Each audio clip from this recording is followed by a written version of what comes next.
Lá está. Existem 1000 formas de conseguir uma rima com a palavra abril. Ah, se isto fosse um poema. E é, porque feito com amor, com paixão. Bom, por muitos versos que surjam, 1000 é a melhor solução. Nós aqui temos Abril Sorrisos 1000, mas é que tivemos mais do que 1000 sorrisos no Estádio Nacional. Crianças muito mais que 1000, desporto a 1000. Foi assim em abril. O Festival de Desporto no Estádio Nacional, o corolário de um mês de desporto pela paz, brilhante. E tudo, ou quase, graças ao empenho, ao entusiasmo dos nossos voluntários e dos clubes olímpicos. Começou de forma tímida toda esta celebração, a partir do dia 6 de abril.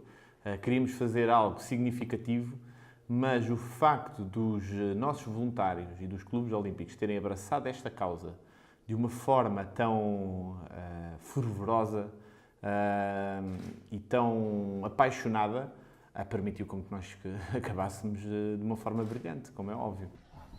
A sociedade civil está em Cabo Verde a pôr as coisas a mexer. O Comitê Olímpico tem de andar atrás dos desejos e anseios da população. As pessoas em primeiro lugar.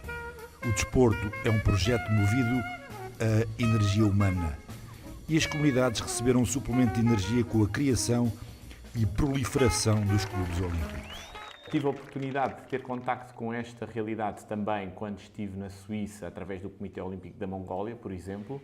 A Namíbia é outro Comitê Olímpico que também tem clubes olímpicos, em que a própria população, as escolas, a sociedade civil se organizou de forma a poderem promover o olimpismo nas suas próprias localidades.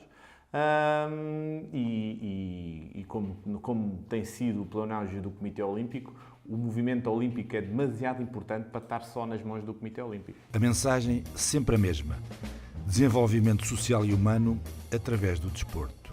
E isso é que é a magia de toda esta situação, é o facto das próprias comunidades estarem-se a organizar para trazer a boa mensagem do olimpismo, neste caso do desenvolvimento humano através do desporto, nas localidades onde as pessoas moram. A ideia é descentralizar, levar o movimento olímpico a todas as ilhas, inclusive à maior, a diáspora. Como é óbvio, o Comitê conta com a energia das populações.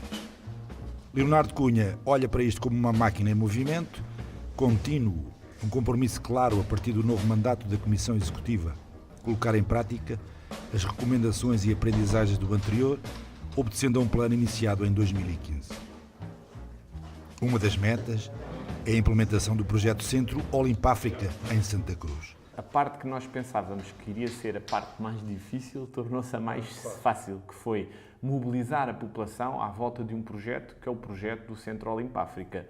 Digo que a população de Santa Cruz, neste momento, está ansiosa e eu até atrevo-me a dizer que a população de Cabo Verde está ansiosa em relação a este projeto. Contudo, desde a altura da candidatura, que foi em meados, ou melhor, portanto, foi no início de 2017 até à data de hoje, temos sido confrontados com alguns desafios burocráticos e administrativos que não nos permitiu, até ao momento, avançar cabalmente. Não vou dizer que o processo está parado, isso também não seria verdade. Estou a dizer é que o processo está a demorar mais tempo do que aquilo que seria o previsto. A toda a velocidade dá-se a implementação do Futebolnet, uma metodologia de intervenção social criada no âmbito da fundação do Futebol Clube Barcelona. Neste momento, com 3 meses, tivemos uma dinâmica fora do normal.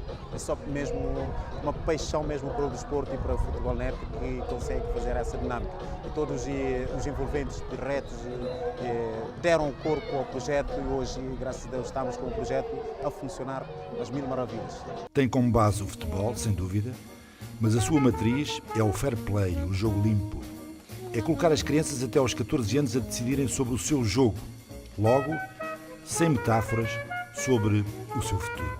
Existe um estudo de Harvard que diz que dos 8 aos 12 anos existe 8 vezes mais probabilidade de mudança comportamental, então bebe-se muito dessa premissa para poder fazer a implementação deste projeto e além de ser sub-14, é obrigatoriamente jogado com equipas mistas.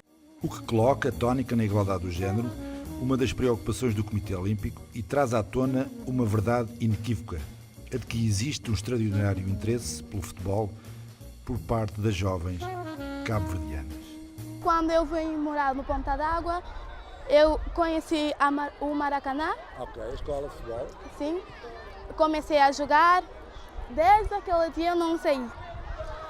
Quando eu chego da escola, Pegas na bola? sim. Eu vou chamar as minhas amigas, a gente vai direto ao campo até 8 horas da noite. Jogas todos os dias futebol. Tu queres ser jogador de futebol? Quando eu estou na escola, não consigo estudar. Eu fico a pensar. E o objetivo do jogo é a transmissão de valores, de princípios de vida. Eu vi magia a acontecer quando via crianças próprias a ensinar as outras o seu comportamento em campo para poderem vencer. Sem dúvida, é mais um projeto destinado ao sucesso na senda daquilo que tem sido o reconhecimento internacional pelo trabalho efetuado. Posso dizer que tem sido um sucesso acima das nossas expectativas perante todos os nossos parceiros a nível internacional. A nível interno, o secretário executivo manifesta a necessidade de reforçar todo o trabalho de comunicação, de criação de laços, de estabelecer parcerias, como aconteceu, por exemplo, com a Embaixada dos Estados Unidos e com o Governo através do projeto Mexe Mexe, a celebração do Dia da Terra, uma jornada com dezenas de crianças de vários bairros da cidade da Praia. 22 de Abril, uma manhã de domingo, bem animada, com atividade física, desporto e limpeza da praia de Quebra-Canela, preocupações ambientais, sentido cívico e uma aposta no desenvolvimento humano. Afinal, é também com isto que rima o desporto.